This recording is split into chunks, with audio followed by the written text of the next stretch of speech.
हनुमान जी की 5 चमत्कारी पौराणिक कथाएं जानकर चौंक जाएंगे आप। आइए जानते हैं क्या है इनकी कथा। वाल्मीकि रामायण के अलावा दुनिया भर की रामायण में हनुमान जी के संबंध में सैकड़ों कथाओं का वर्णन मिलता है। उनके बचपने से लेकर कलयुग तक तो हजारों कथाएं हमें पढ़ने को मिल जाती हैं।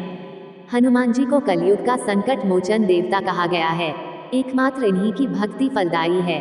आओ जानते हैं कि कौन सी 5 ऐसी पौराणिक कथाएं हैं जो आज भी प्रचलित हैं। 1. चारों जुग प्रताप तुम्हारा, लंका विजय कर। अयोध्या लौटने पर जब श्री राम उन्हें युद्ध में सहायता देने वाले विभीषण, सुग्रीव, अंगद आदि को कृतज्ञता स्वरूप उपहार देते हैं तो हनुमान जी श्री राम से याचना करते हैं, यावद रामकथा वीर चरिष्यति महितले तावत शरीरे वत्स्युन्तु प्राणामम न संशय। अर्थात, हे वीर श्री राम, इस पृथ्वी पर जब तक रामकथा प्रचलित रहे तब तक निस्संदेह मेरे प्राण इस शरीर में बसे रहें। इस पर श्री राम उन्हें आशीर्वाद देते हैं, एवमेतत् कपिश्रेष्ठ भविता नात्र संशयः। चरिष्यति कथा यावदेशा लोके च मामिका तावत्ते भविता कीर्ते शरीरेप्यवस्था। लोका ही यावत् स्थास्यन्ति तावत् स्थास्यन्ति में कथा। अर्थात, हे कपिश्रेष्ठ, ऐसा ही होगा, इसमें संदेह नहीं है। संसार में मेरी कथा जब तक प्रचलित रहेगी तब तक तुम्हारी कीर्ति अमिट रहेगी और तुम्हारे शरीर में प्राण भी रहेंगे ही। जब तक ये लोग बने रहेंगे तब तक मेरी कथाएं विस्तृत रहेंगी। चारों जुग प्रताप तुम्हारा है प्रसिद्ध जगत उजियारा। दो बार उठाया था संजीवनी पर्वत, एक बार बचपन में ही हनुमान जी समुद्र में से संजीवनी पर्वत को देवगुरु बृहस्पति के कहने से अपने पिता के लिए उठा लाते हैं। ये देखकर उनकी माता बहुत ही भावुक हो जाती है। इसके बाद राम रावण युद्ध के दौरान जब रावण के पुत्र मेघनाद ने शक्तिबाण का प्रयोग किया तो लक्ष्मण सहित कई वानर मूर्छित हो गए थे। जामवंत के कहने पर हनुमान जी संजीवनी बूटी लेने द्रोणाचल पर्वत की ओर गए। जब उनको बूटी की पहचान नहीं हुई तब उन्होंने पर्वत के एक भाग को उठाया और वापस लौटने लगे। रास्ते में उनको कालिंदी राक्षस ने रोक लिया और युद्ध के लिए ललकारने लगा। कालिंदी राक्षस रावण का अनुचर था। रावण के कहने पर ही कालिंदी हनुमान जी का रास्ता रोकने गया था, लेकिन राम भक्त हनुमान उसके छल को जान गए और उन्होंने तत्काल उसका वध कर दिया। 3. विभीषण और राम को मिलाना। जब हनुमान जी सीता माता को ढूंढते ढूंढते विभीषण के महल में चले जाते हैं, विभीषण के महल पर वे राम का चिन्ह अंकित देखकर प्रसन्न हो जाते हैं। वहाँ उनकी मुलाकात विभीषण से होती है। विभीषण उनसे उनका परिचय पूछते हैं और वे खुद को रघुनाथ का भक्त बताते हैं। हनुमान और विभीषण का लंबा संवाद होता है और हनुमान जी जान जाते हैं कि यह काम का व्यक्ति है। इसके बाद जिस समय श्री राम लंका पर चढ़ाई करने की तैयारी कर रहे होते हैं उस दौरान विभीषण का रावण से विवाद चल रहा होता है। अंत में विभीषण महल को छोड़कर राम से मिलने को आते होकर समुद्र के उस पार आ जाते हैं।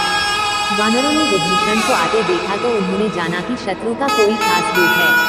कोई भी विभीषण पर विश्वास नहीं करता है। सुग्रीव कहते हैं, हे रघुनाथ जी, सुनिए, रावण का भाई मिलने आया है। प्रभु कहते हैं, हे मित्र, तुम क्या समझते हो? वानरराज सुग्रीव ने कहा, हे नाथ, राक्षसों की माया जानी नहीं जाती। यह इच्छानुसार रूप बदलने वाला न जाने किस कारण आया है।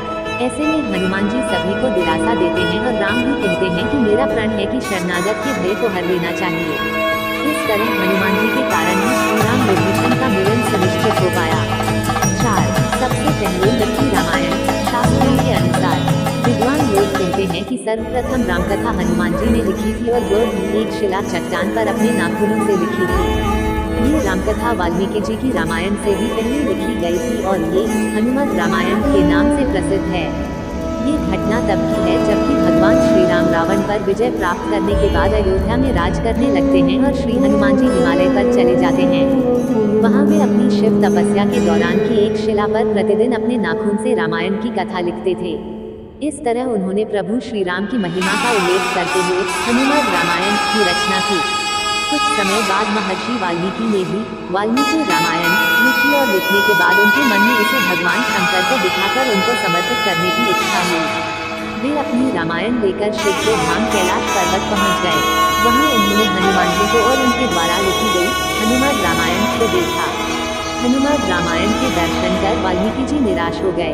वाल्मीकि जी को निराश देखकर हनुमान जी ने उनसे उनकी निराशा का कारण पूछा तो महर्षि बोले कि उन्होंने बड़े ही कठिन परिश्रम के बाद रामायण लिखी थी, लेकिन आपकी रामायण देखकर लगता है कि अब मेरी रामायण उपेक्षित हो जाएगी, क्योंकि आपने जो लिखा है उसके समक्ष मेरी रामायण तो कुछ भी नहीं है।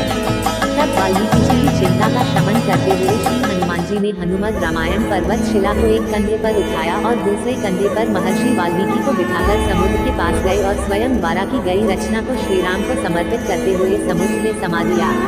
तभी से हनुमान द्वारा रची गई हनुमत रामायण उपलब्ध नहीं है, वह आज भी समुद्र में पड़ी है। 5. हनुमान और अर्जुन। आनंद रामायण में वर्णन है कि अर्जुन के रथ पर हनुमान के विराजित होने के पीछे भी कारण है।